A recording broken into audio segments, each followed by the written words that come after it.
everyone. Welcome to the Aspen Family Business Group webinar, igniting change in your family enterprise. We're so happy you're here with us today. I'll do a few introductory remarks as people file in from the waiting room because it sometimes takes a few minutes. As I said, this is the Aspen Family Business Group nonprofit. We're super excited to present today. Joyce Hrinya is here with me, Director of Strategic Growth and Initiatives at the Aspen Family Business Group. And just a small housekeeping note, we will be using the Q&A feature today.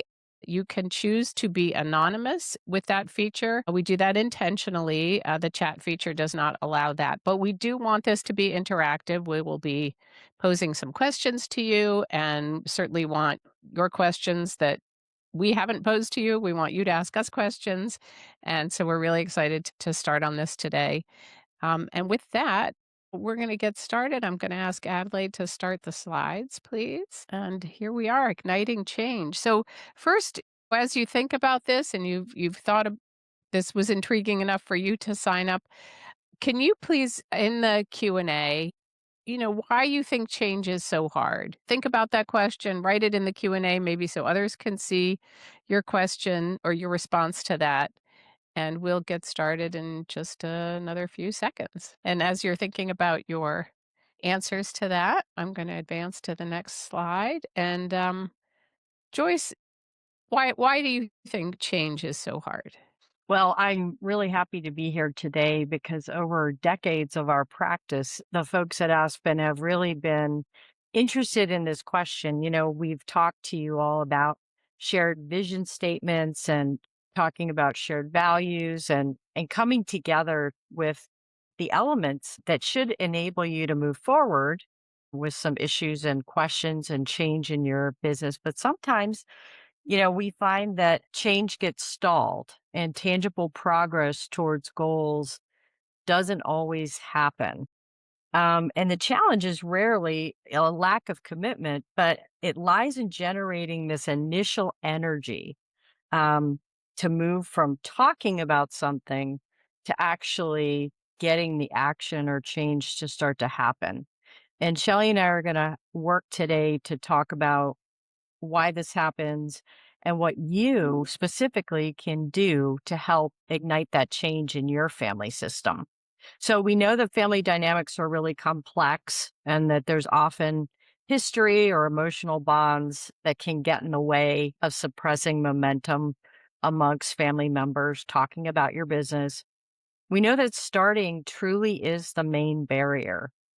Getting that energy to really happen in a way that enables the first small step in change to occur is often what we see as the barrier. And sometimes it's because change really threatens folks in the family system. It can threaten their identity. It can think about an older family member who's really been focused on that role in the family business being a core part of who they are. It can threaten legacy, a sense of fairness, and we're going to talk a little bit more about that later in the webinar, or just folks really wanting to avoid having that tough conversation. That happens a lot in what we see in family systems, and we want to help you work through that.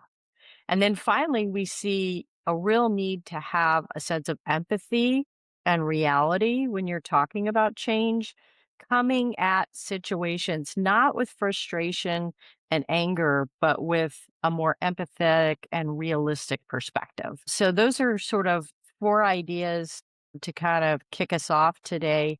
And Shelley, maybe we could see what we have in the Q&A. Yeah, we have a couple great responses in there. Fear, and fear ties into, thank you, Nelson, for that. That ties in to really these obstacles to change, right? The complexity of family dynamics, starting, right? What's going to happen, what's going to change, and how things might change.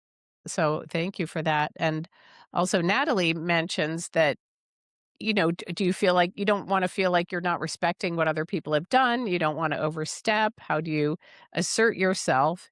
And we're going to talk about some ways to initiate change that might be subtler than people normally have in mind. Maybe approaches that might be easier to take first steps that might be easier to take and also might be more well received that and not feeling like somebody's, sort of, no, I don't want to do it your way. So we'll move on to the next. Thank you guys so much for those thoughts. That's really been a core part of why we wanted to do this webinar to kind of add on to the tools and skills that we've been building through this entire webinar series. And so here we are, what can we do? What creates momentum? How do we even embark before we're making the change? How do we gear up for that? And so this applies to family systems where they know they need to do something, but they can't get started. And it also applies to others where you want to do something, but you're not quite sure when or how to start.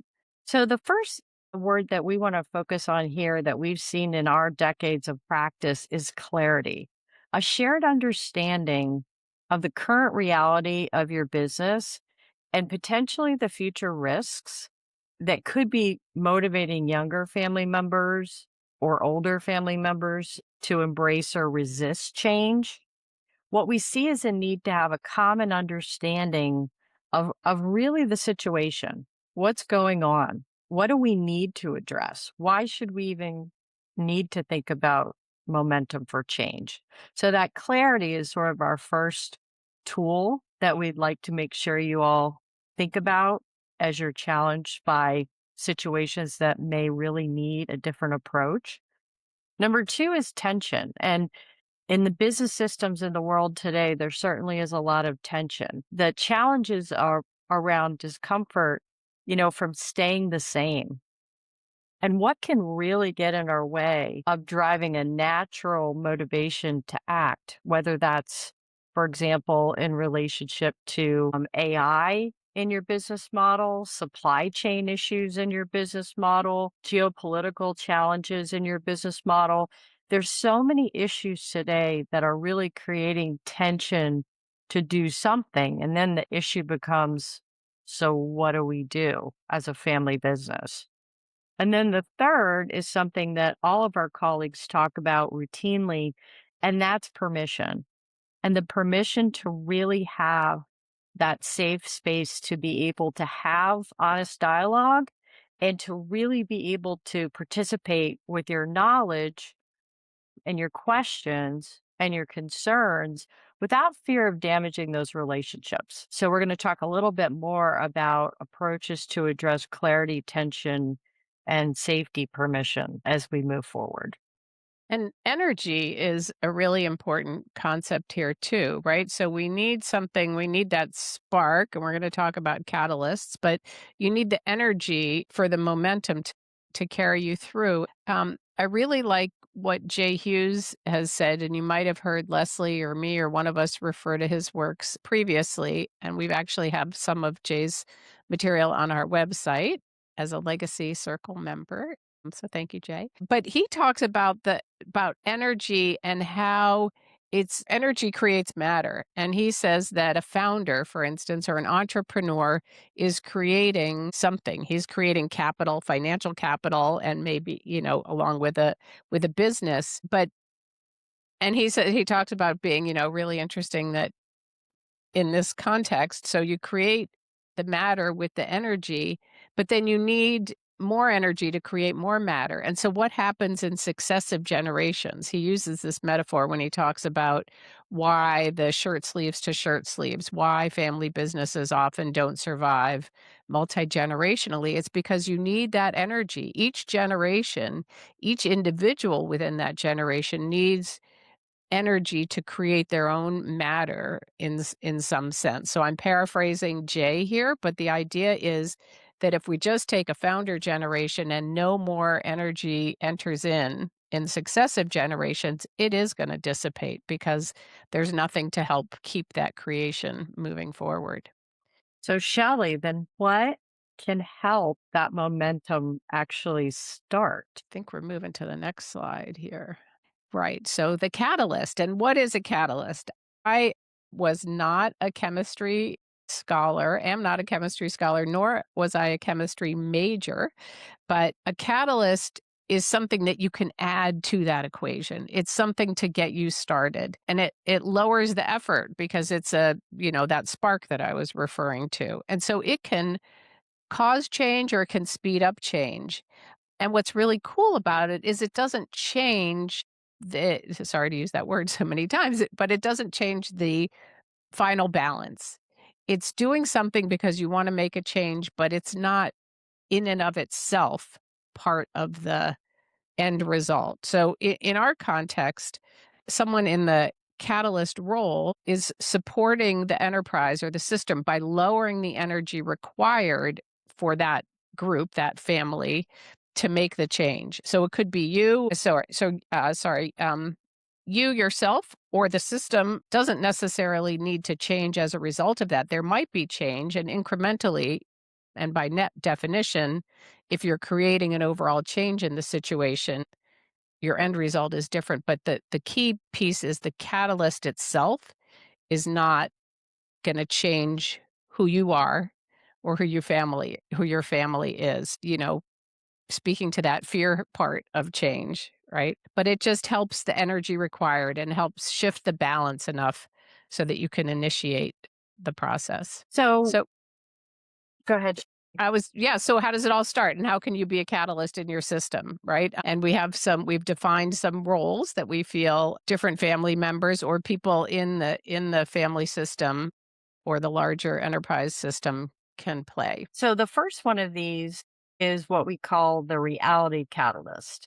And these ideas for individuals to be able to create that spark and initiate that change that Shelley just mentioned really comes from our practice over decades of working with different family systems. And the reality catalyst is a person that brings up facts and trends just in a very factual basis. And there's no blame, there's no confrontation, there's no desire to immediately act on this. The person is simply putting something out there and making sure that everybody is on the same page of understanding about what the issue is. So, again, going back to AI, a topic that we've covered here in past webinars, just sharing facts and trends about what AI is doing for businesses, maybe businesses in your industry, can be very helpful to just put some common ground out there for the entire family system. That's And a reality. and Joyce, excuse me, would what if scenarios be relevant here? I know we also have possibility catalyst in as one of the roles, but I'm thinking more of what if X happens in the economy or what if X happens in this environment, right? And so that brings reality to the table for the group.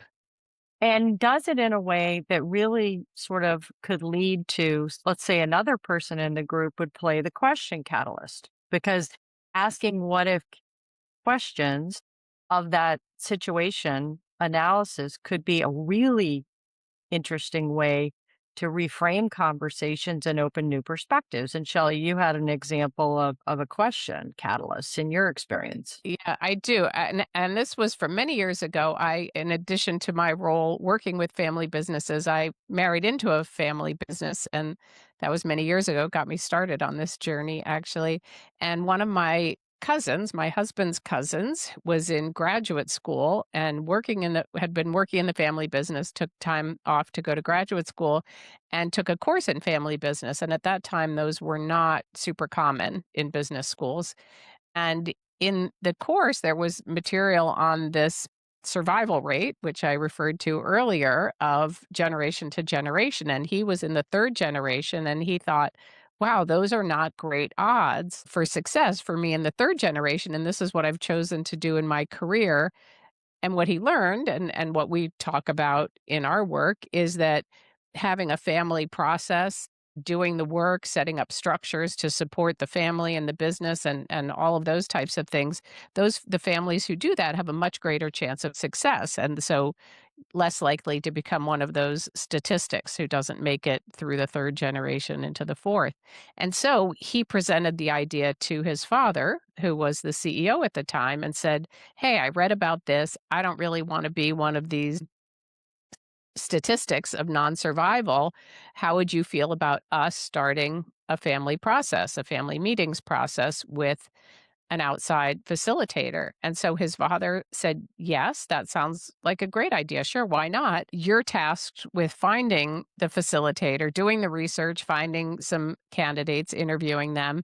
And the only thing that I, in the second generation, reserve the right to do, he said, is to veto if I don't like the candidate who you've chosen.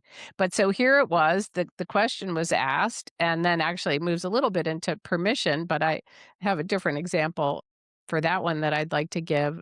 But this started this whole process, which then the family was engaged with, well, still to this day is engaged with, of getting together as a family, having the conversations that sometimes are difficult to have or people don't make time for, just by this the course. So maybe in one sense, though, the course was the catalyst, but then the question that was asked by the person in that role of his father. And so that moved the family along and the business along in a different direction than might have happened without that. And then we talk about the permission catalyst. And so as I mentioned, that could have been the CEO, the father in that circumstance. But I also was thinking about it, it can be your advisor. It can be someone outside your family, but who creates the environment, creates that safety to bring up emotions, to have the difficult conversations, and brings is a plays a supporting role in bringing the family together. Because we all know that there's a certain accountability that comes along with it when somebody else is telling you or suggesting or saying, here we're getting together for the meeting and I've created the agenda, right? And you don't have those family relationships getting in the way, possibly. And so I think that outside advisor, and that could be anyone who's an outside advisor to your family or your business, I believe that can play that role of permission catalyst as well. And then the next catalyst that we identified is the possibility catalyst. And we've had webinars, hopefully, that some of you have attended or can go back into the toolbox and find around shared vision, shared purpose, shared values. And those are wonderful exercises to begin the work of getting everybody on the same page in terms of what the future might look like. And a possibility catalyst that we've seen is a person who really goes back to those shared vision, shared values documents and inspires thoughts about the future with hope instead of fear. So, again, going back to the AI example, instead of being concerned and fearful and scared of artificial intelligence, how about seeing if that reality could be addressed through our shared vision, our shared purpose, and how could that potentially help us be more effective, more efficient in our business right now? And so that person, again, none of these have to be the same people. In fact, it's always better if it could be different folks in the family system having these different catalyst roles.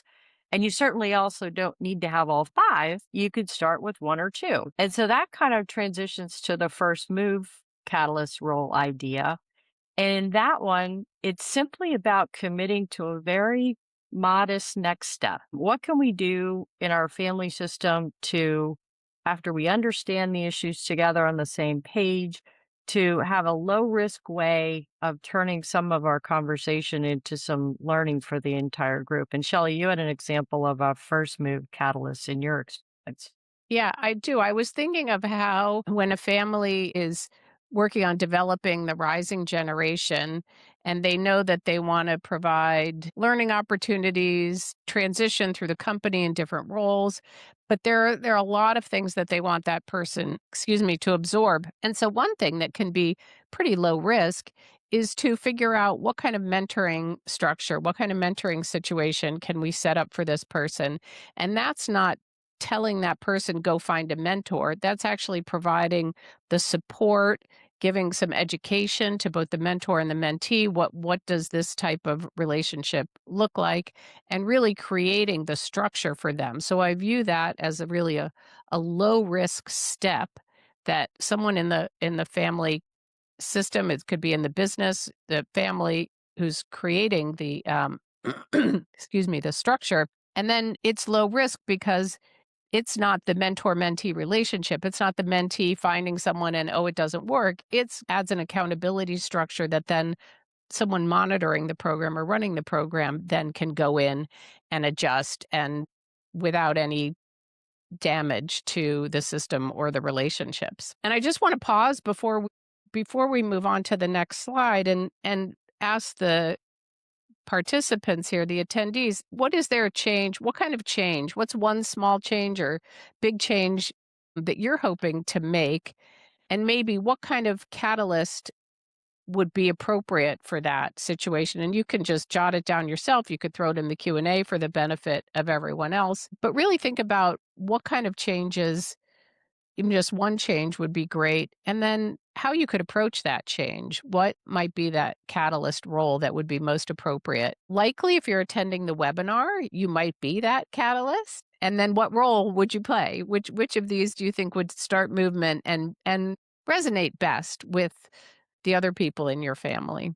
So So while folks are thinking about that, Shelley, I also had a first move catalyst experience that was pretty powerful. So again, we're trying to have a very modest next step learning opportunity. So we had, in one family system, a lot of disagreement about the reality of the industry that the company operated within.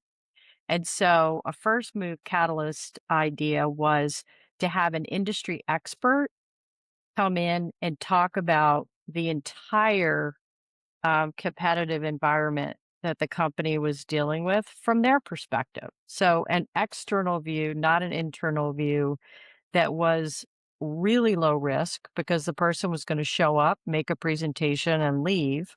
But then it invited all kinds of dialogue after that person was done to really help some in the group understand different perspectives than they had had previously. So, low risk, quick timing, but ability to have more dialogue after having some shared learning.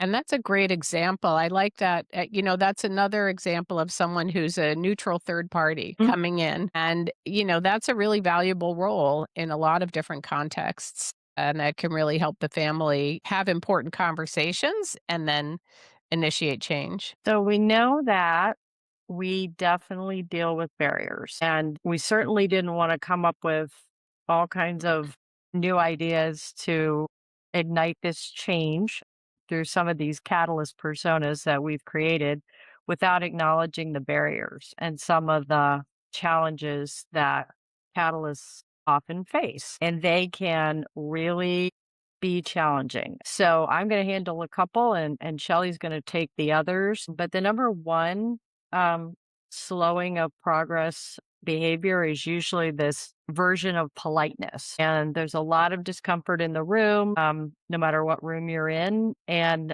people try and really address that discomfort by just being polite with each other. And we call this a sense of false harmony, where it looks like things are okay.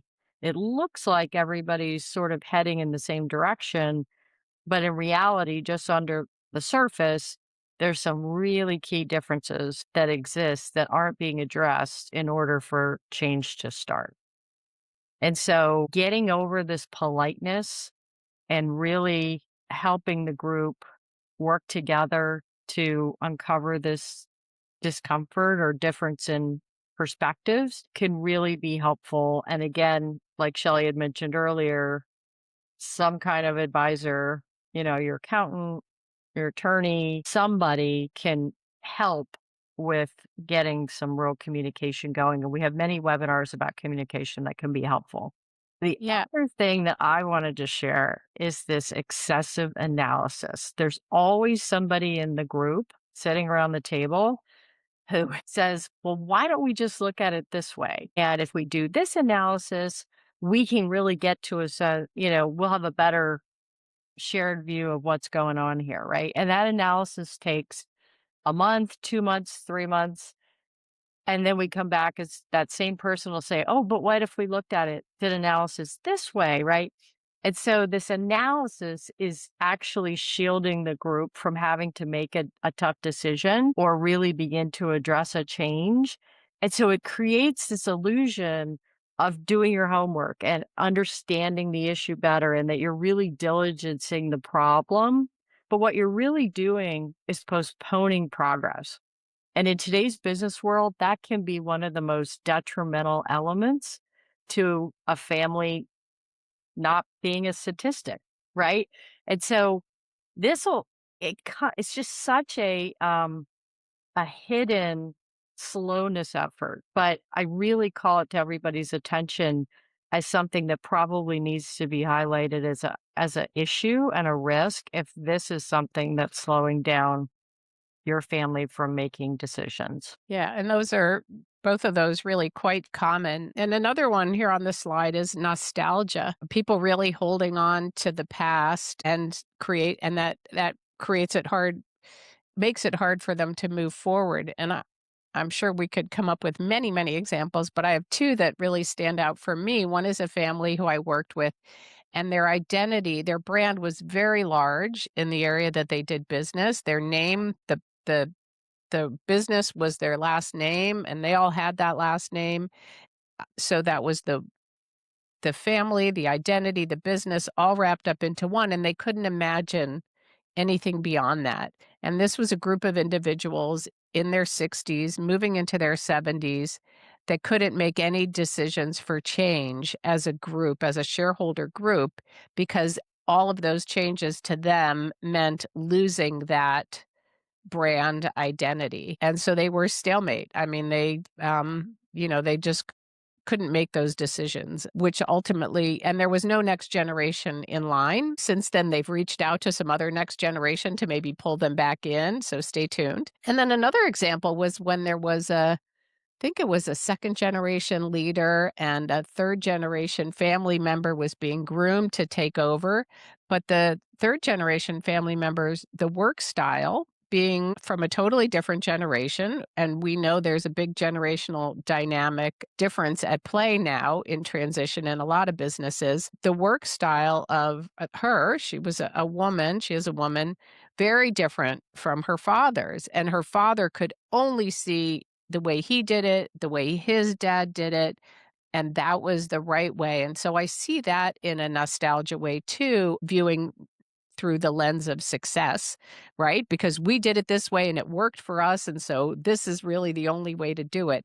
And then that's super hard because that senior member doesn't want to let go because he doesn't see the potential in doing things differently with the next generation coming along. So that's one. Those are for the nostalgia being an impediment.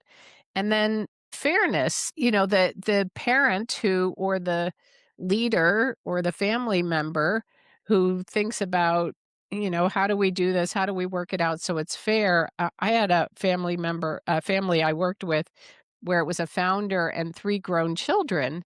And the three grown children working in the business all had come in at different points in their careers.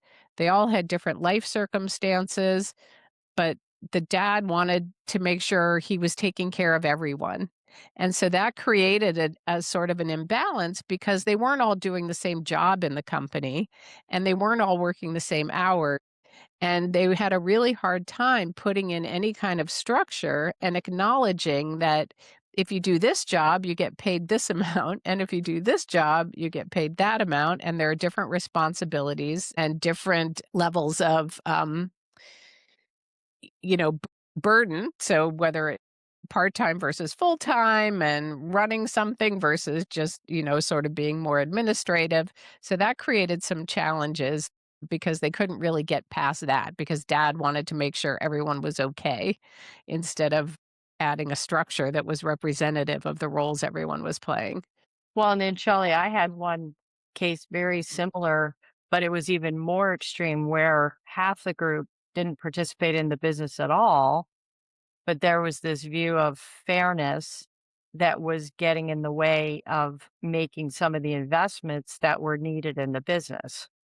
And so I think fairness is an incredibly um, challenging topic that really can get in the way and slow things down. Fairness sometimes to me feels like our version of quicksand. And we had a nice comment in the Q&A that it might have dropped off your screens for some people because I think Joyce typed an answer in there. Joyce, do you want to Yeah. address that for the group? Yeah, I thought it was a really excellent question. So Natalie said that she's working to connect the business with knowledge, understanding, and support as she learns more about the business and bring new industry trends, ways of doing business to the company, which is really, in my view, is a combination of a reality and a possibility catalyst. I do believe that that sort of momentum could really get your group going in a much more updated direction, particularly as it relates to industry trends. And I hope you have a great level of success with that proactive approach and are able to avoid some of our slow down tactics here on this slide because I think nostalgia, Natalie, might be one of your bigger challenges potentially with this group and respecting, appreciating, embracing, and being empathetic about nostalgia while still learning about newer industry trends and ways of doing business is probably what your system really needs the most. Yeah, I agree with Joyce, and I think that's great to bring in, to not just be hyper focused on us and our business, but looking more holistically at the industry and trends, because then that also might ignite people, right? Excite them, and Mhm. not to use the catalyst metaphor, but and draw them more into the conversation because they can see how you fit into the bigger picture. And you're not changing who you are. I think that that was the point that Shelley made that resonated so much with me. A lot of times people say, "Well, but if I take on this role or I step up, I'm going to have to change who I am and how I interact with my family members." And I think we would say completely the opposite, that you're not changing who you are. You're working to really build energy and momentum around change without while still authentically being who you are and how you are with other family members.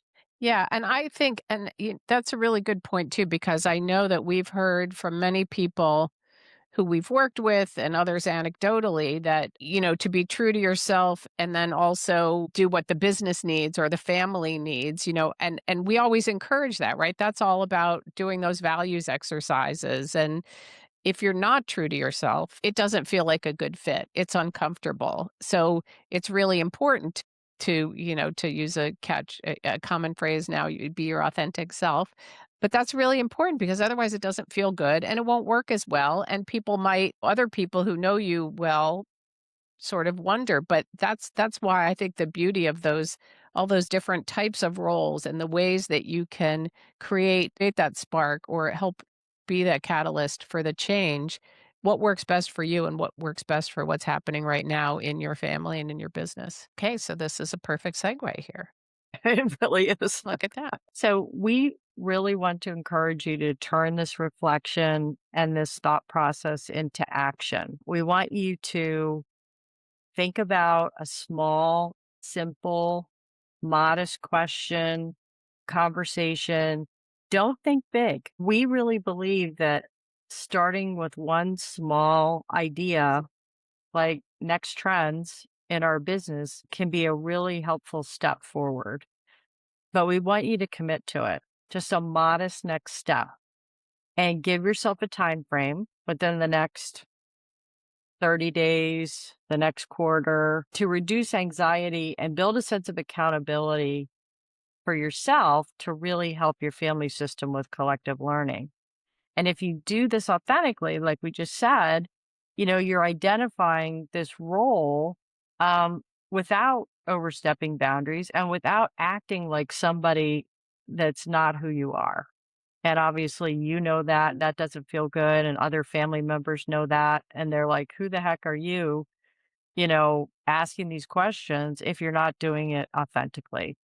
And then find some balance in this. And I think that's really, really important to think about because effective stewardship for your family company doesn't mean sitting there doing nothing, watching industry trends or competition erode what folks have worked long and hard and proudly to build. Effective stewardship really honors those relationships, but encourages meaningful movement forward. And so I think for rising gens, a lot of times we see them feeling challenged to have their voices heard, but we believe that playing one of these catalyst roles, which can be very small and very modest, can really start to bring that stewardship to the forefront, which is what it creates the enduring legacy that a lot of families are looking for that Shelley mentioned. And without it, you do see the statistics of failure and closure. So we're working to avoid that if that's what the family wants to do. And to do that, you all have to be good stewards. And so we're asking everyone on this call and who listened to this recording, hopefully in our toolkit, can that catalyst be you? Can you be the person who begins to ignite change in your family company? Yeah, and when you do that, right, as we know, so sort of like our one of our colleagues who passed away a couple years ago, Joe Paul used to say that you can view the family system like a mobile, and when you move one piece, everything else sort of moves to fall into place. So a small action by one person can then have a positive roll forward and cumulative effect on others in the system. I mean, we talked about that actually when the communication webinar with Jonathan Magadovich, one of our colleagues.